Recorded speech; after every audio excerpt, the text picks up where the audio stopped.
Welcome back to the Mining Pod. Charlie and Matt with me today, as always, every Friday when we record. Publish this on Saturdays. If you're enjoying it, give us a like, give us a 5-star review in your podcasting platform of choice. We have like 27 5-star reviews or something like that on Spotify, and then a bunch more on Apple. But if you're listening on Spotify, give me 2 seconds here and pump us up a little bit. Okay, today we are talking about hash price, ASIC prices pretty quickly, like 5 minutes on that, because that's probably all we need to really talk about with that M60 launch. So we'll talk about those details. Then we're going to go over and talk about Marathon with its $750 million offering, stock dilution. Talk about that for a second. And lastly, going to finish off with Siphon, Ordinals, and what is MEV on top of Bitcoin. That'll be the meat of today's conversation. So you definitely want to stick around because Charlie just put out a great new article that we'll link in today's show notes about that very topic. First, a word from our sponsors. Did you know that you can make more money by merge mining other networks? Check out makemoremoneymining.com for information on BIPs 300 and 301, a proposal to bring more revenue to Bitcoin miners through sidechains and merge mining called drive chains. Increase your mining revenues and learn more about participating in Bitcoin governance by visiting makemoremoneymining.com. Are you a miner who wants to activate Bitcoin improvements? Check out Activation.Watch. See what Bitcoin improvements the Bitcoin community, developers, and miners are considering, and show support by signaling for one of many BIPs up for consideration. Activation.Watch. Is your mining operation happening ready? Take control of your own future with the right energy strategy. Lincoin Energy Trading Platform is a tool used by miners to design, monitor, and seamlessly orchestrate sophisticated energy strategies within electricity markets such as ERCOT, New York, and PJM. Avoid penalties, participate in demand response programs, and capture hundreds of thousands of dollars per megawatt per year by deploying the right block and index strategy. Secure your competitive edge at lincoin.com. Hey Mining Pod, I'm Lee Bratcher, President of the Texas Blockchain Council. The Texas Blockchain Summit is now the North American Blockchain Summit. The same emphasis on policy, energy, and Bitcoin mining, but now expanded by working with our partners across the country. We've got great sponsors lined up like Riot, Marathon, GDA, CleanSpark, BitDeer, Lancium, Cormint, Compass, HTS, Crypto Power, Priority Power, Sonoda, and many more. Solidify your next deal or JV, or just come for the networking on November 15th through 17th in Fort Worth, Texas, for the 3rd annual North American Blockchain Summit. We'll see you there. Are you a retail or institutional investor interested in Bitcoin mining companies? The Miner Mag brings you free data and analysis from all major NASDAQ-listed Bitcoin mining operations to know who stands out. Check out visualized metrics and data-dependent stories at theminermag.com. Okay, welcome back to the show. Let's talk about hash price. Things are a little better. Got over $70 per petahash this week. We're looking at a hash rate index chart. If we're on YouTube right now watching this, and then on the podcast, you can't see it obviously, but that's where we're at. So Charlie, I'm gonna throw it over to you for a mining take. Is this the time to purchase units right before the bid up in the cost of these units going into a bull run? It totally depends on your strategy, I think. I said this before, I think in previous weeks, but like there are a lot of options available. It depends on how urgent you are, what kind of cash you have on hand, timeline for deployment. I think we're in a better place than we have been historically because miners have more options. So you can employ more strategies going into the halving than you've ever been able to before. And then, typically, if you go to back test and look at what options were available to you in various stages of the bull and bear, I just think there haven't been that many options. It's almost been like binary. Now you have a multitude and kind of a way to deploy and hedge, and you can do an iterative rollout. It's just a very good time to be trying to making decisions in mining right now.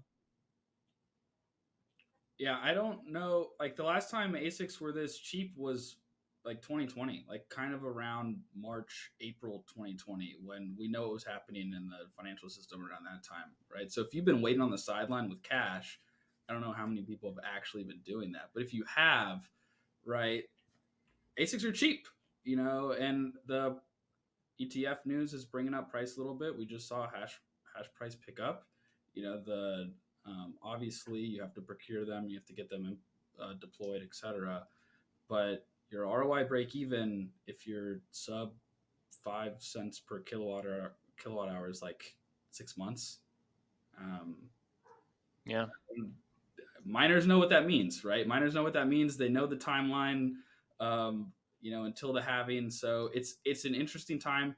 Like Bitcoin is so difficult to predict, right? I feel so much for like financial analysts at mining companies. You are dealing in one of the most unpredictable markets out there in a tightly competitive industry.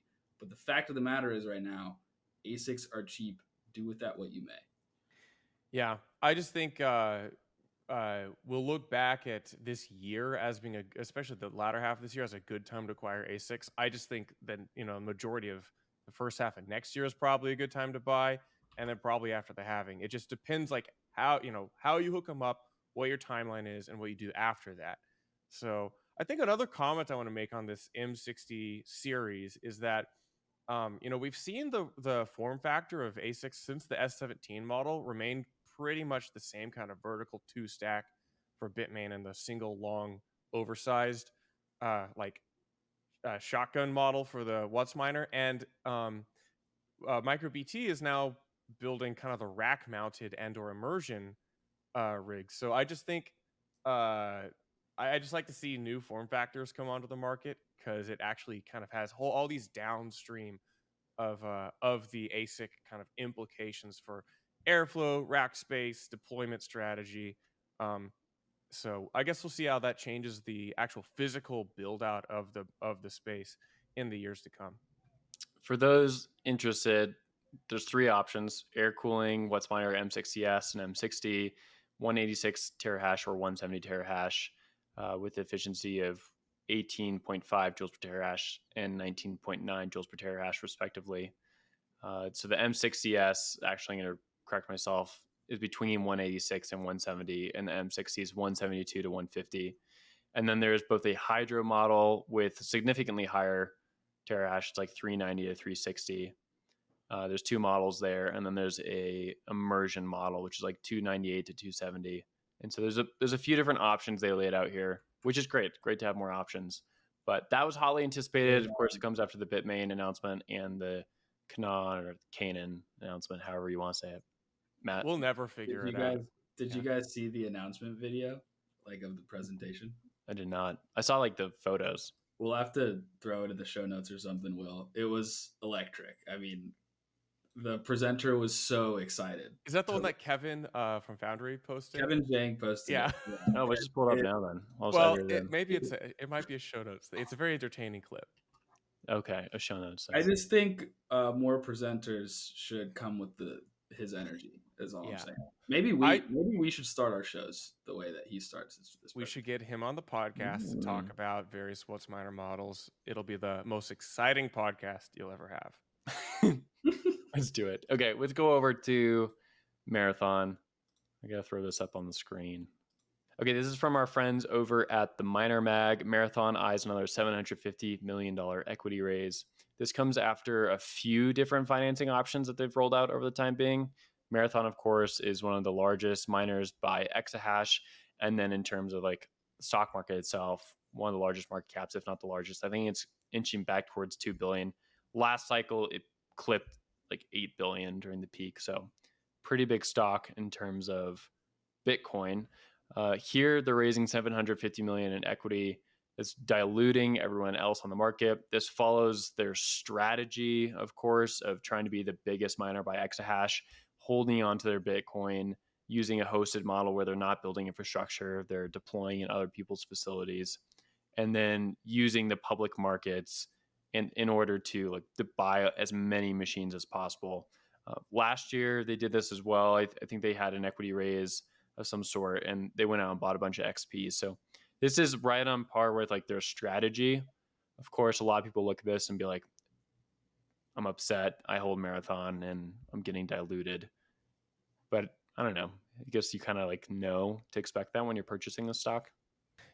I don't know. Do you really know that? I'm not gonna I would be not the most enthused if I was a stock shareholder. But here's I'll paint a silver lining. I think last cycle, a lot of miners were had this philosophy of holding as many Bitcoin as they could. When the market turned, they sold a lot of coins at a loss throughout 2022. I think a lot of lessons were learned back then.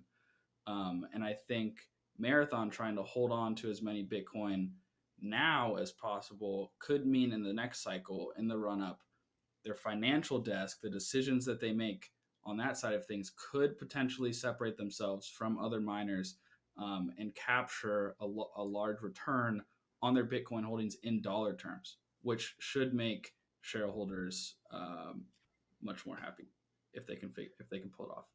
Charlie?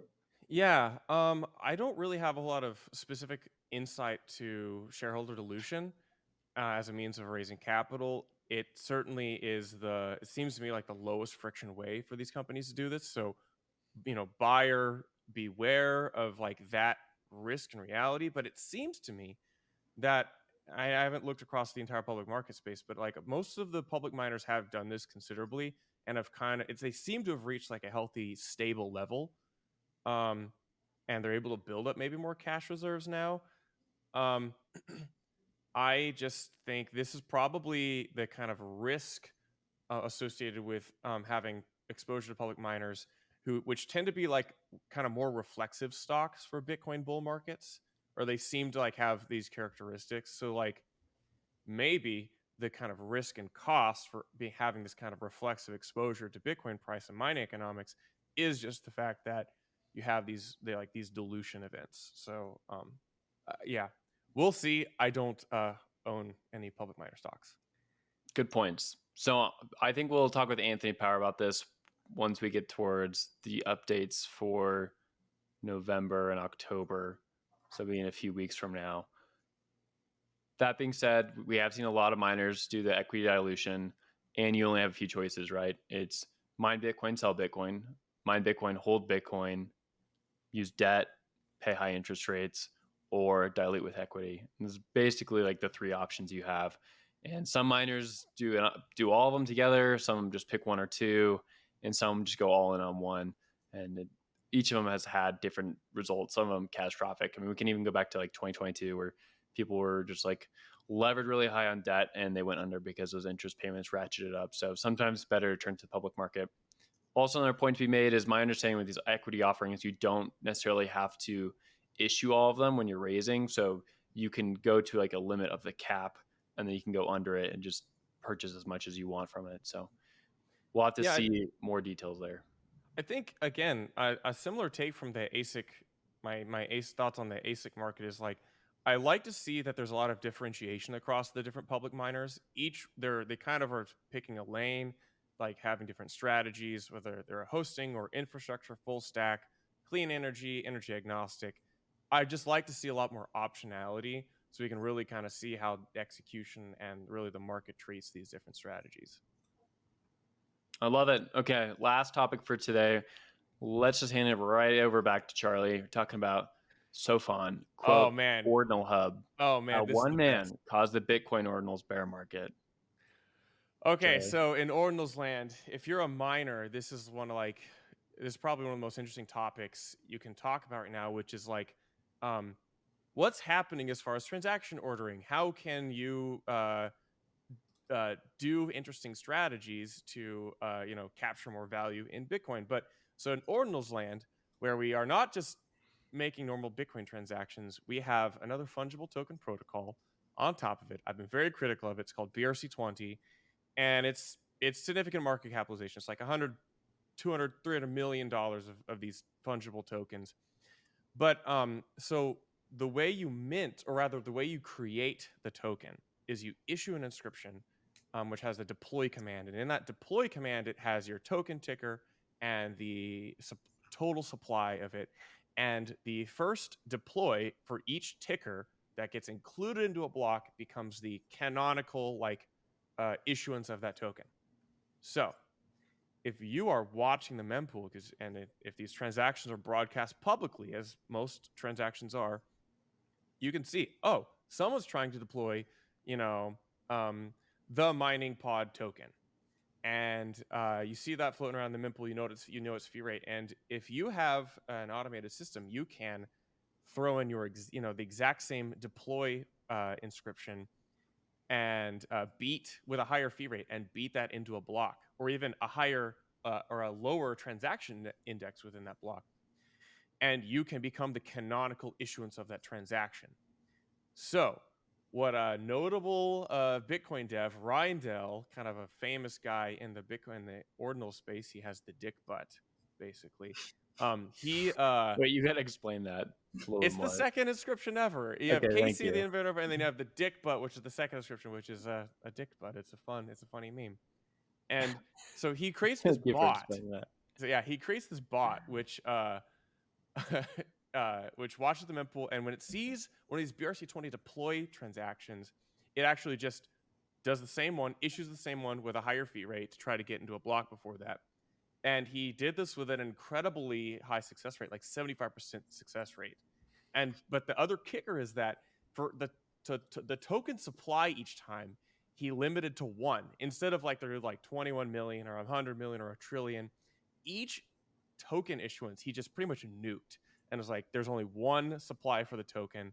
And what it did was, because BRC20 is the majority of inscriptions by number of inscription, there was no incentive to then mint out all these token supplies. So basically, you can literally see inscription volume plummet when a major BRC20 token gets minted out, but then it goes from like low to 0 whenever Reindel deploys this bot, because no one can really use BRC20. And he called it the Siphon, which is a reference to a science fiction kind of weapon in a great series called The Three Body Problem. And it was really fun. I think there's a lot of really interesting takeaways from this. One, it was fairly cheap to do this. BRC20 is the most popular type of transaction on Bitcoin by a massive amount this year. And he spent under 0.02 Bitcoin to do it for a month.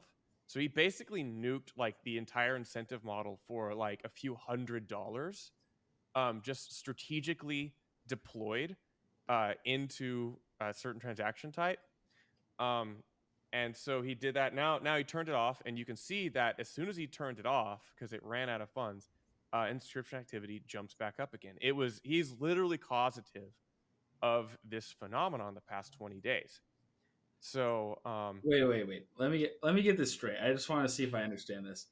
So he sabotaged essentially the whole BRC20 space by RBFing, like right. That's like pretty much what he's doing. He's like seeing these deploy transactions, and it's a similar effect. It's just like doing the same thing, copying the transaction, at least the part that's going to go into the witness field, right? The actual thing that's being read by the BRC20 standard, and he's doing that same transaction with a higher fee, such that the people that actually want to deploy it no longer can.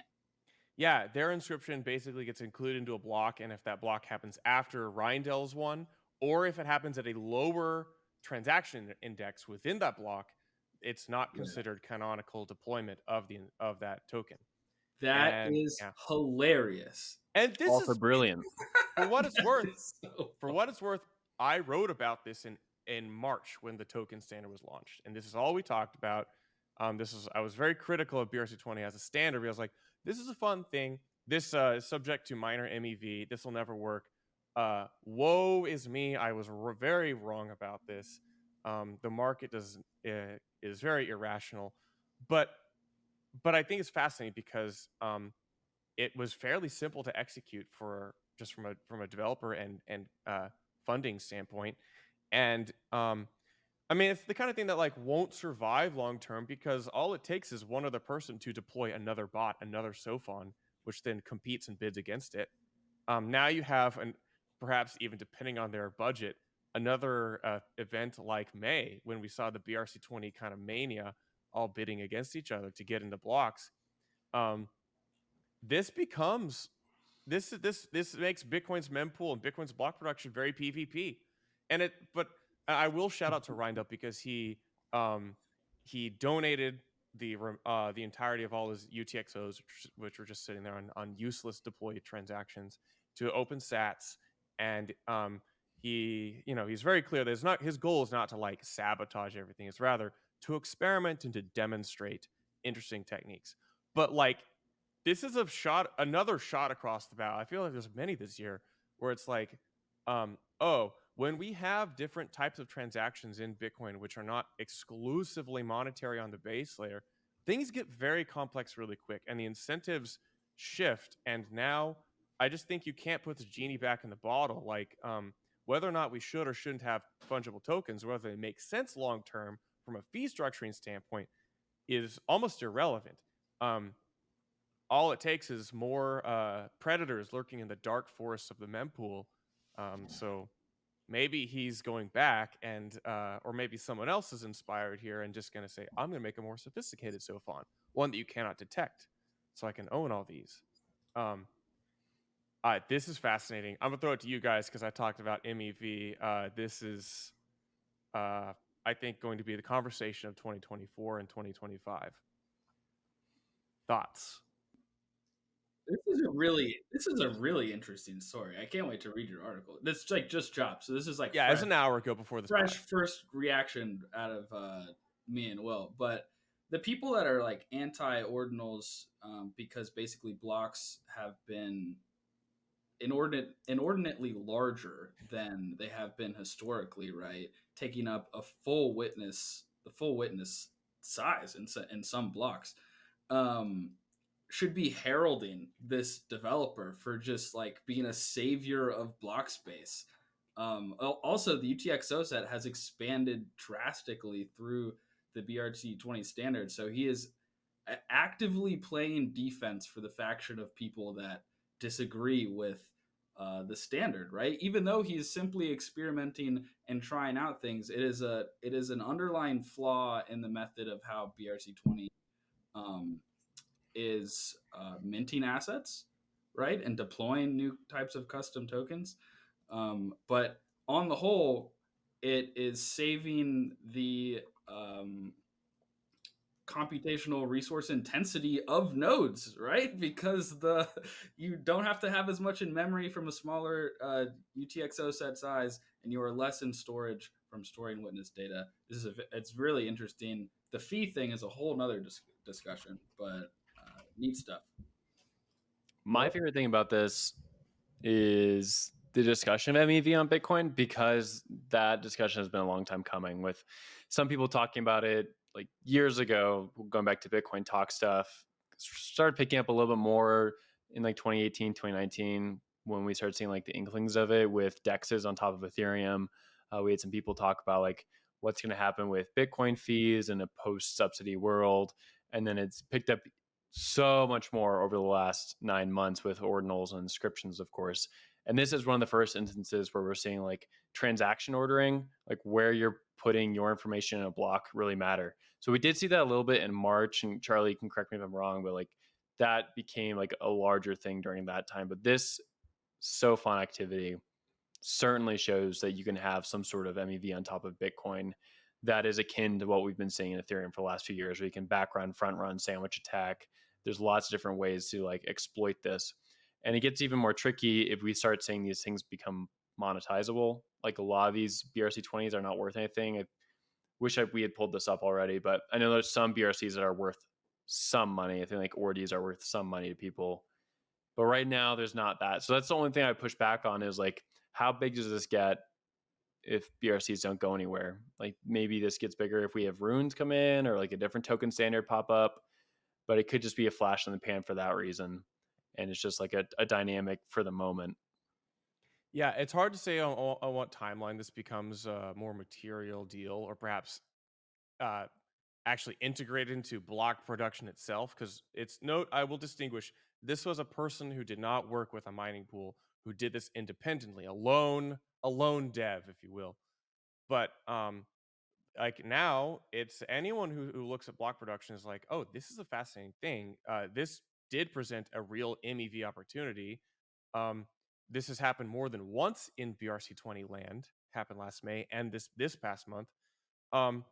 I think it's just not outside the question for it to extend and kind of spill over outside this weird JSON fungible token standard, like into just other Bitcoin transaction types, and I don't know what those are going to be, but we're seeing a resurgence of drive chain, of the RGB conversation, of like a lightning channel open and closing. These are now kind of activity that don't have, it's not like sending just a normal Bitcoin transaction. These are more complex and have ancillary benefit and cost to them. So I just think that with complexity comes opportunity here.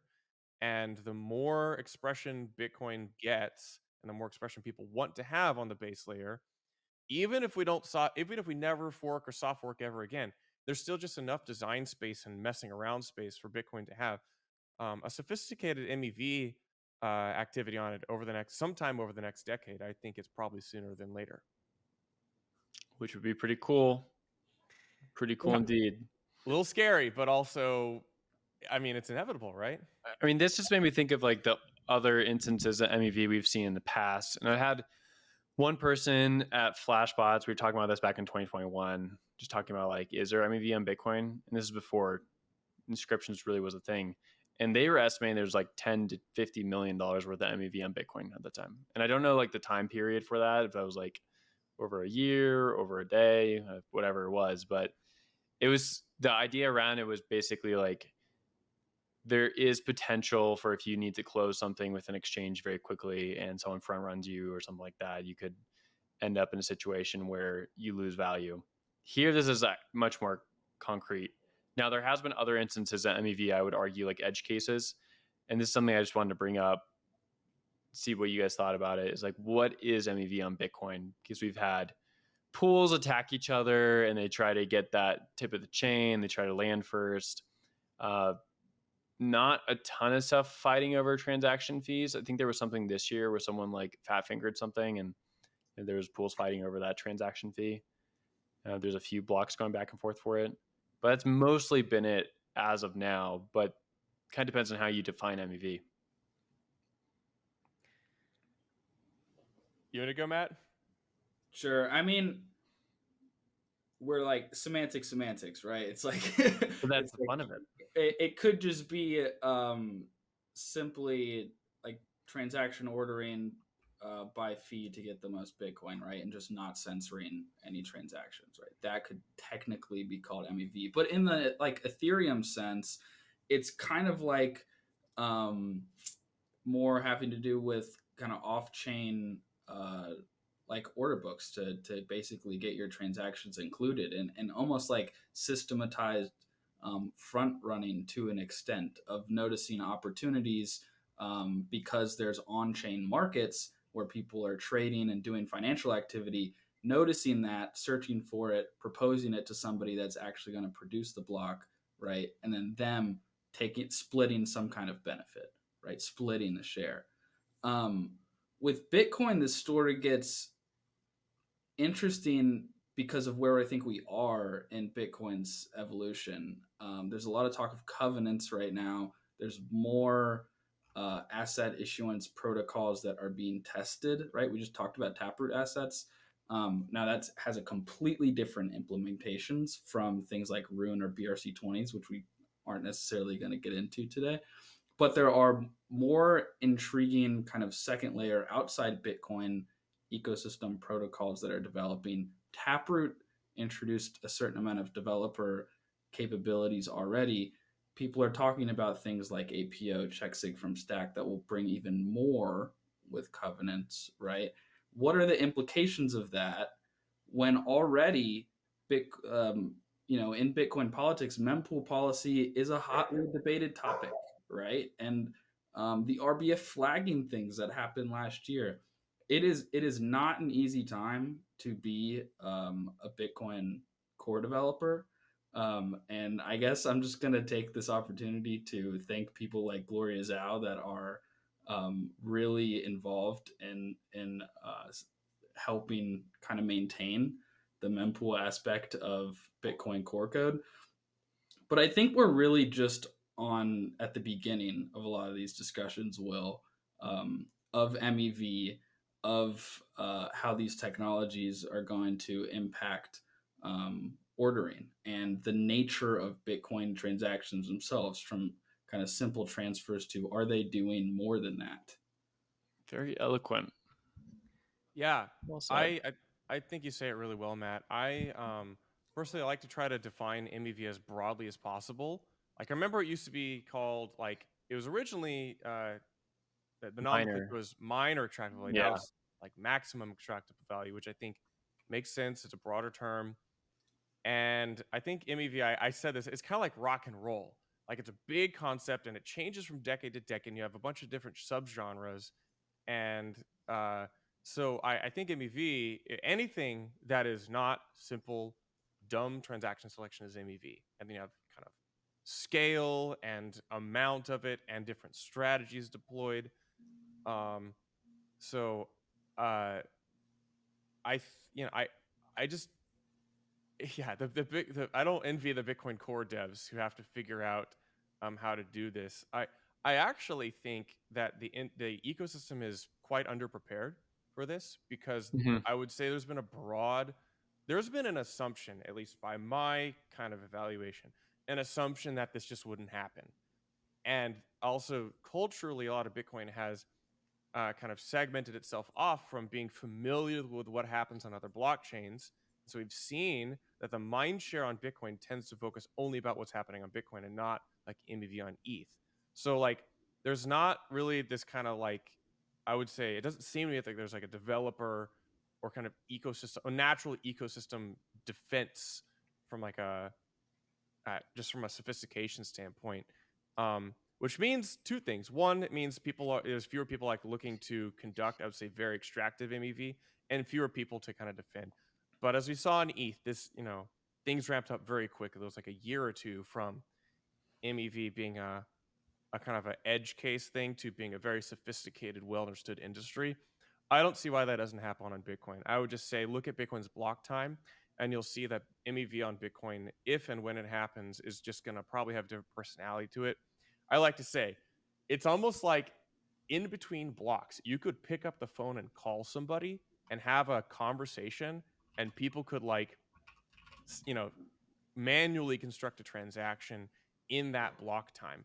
That's a very different environment than Ethereum. So maybe there's an actual I'd almost call MEV biz dev component that we could see where Mm.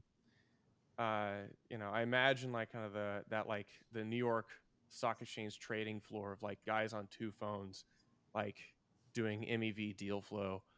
This is just in Charlie's science fiction futurist view, but I don't know. It's like this is a really exciting time to, I would say, be a little bit of a heterodox Bitcoin thinker to say, what if Bitcoin does not look like what most people think it will or would have? What if it actually looks a little bit different? And that's where the opportunity lies. We should do some bets next week. Look at some volumes and come back and come up with some guesses that we put some Bitcoin on against each other to see how much MEV would be on Bitcoin 1 year from now, like inscription numbers and ordinal volumes and all that. Because the thinking, of course, of what you're saying is if Bitcoin pumps, an asset standard takes off, whether it be BRC20 or something else, then you're going to have all this activity pop up. So we should put some money on the line to make it interesting next week. There's tools for that. We can sign a PSBT kind of. Anyway. Yeah. You use BitVM to create a conditional whatever. Yeah. Paging Robin. What were you saying, Matt? I was just gonna say to the listeners out there that I think the best thing you could do to have a say in this sort of stuff is run a node, right? Run the software because you can dictate, right, what Bitcoin basically you're a part of. We like to hear that. Okay, we'll close out for this week. Be sure to subscribe if you are listening on YouTube or on the podcast. We'll see you guys again next week.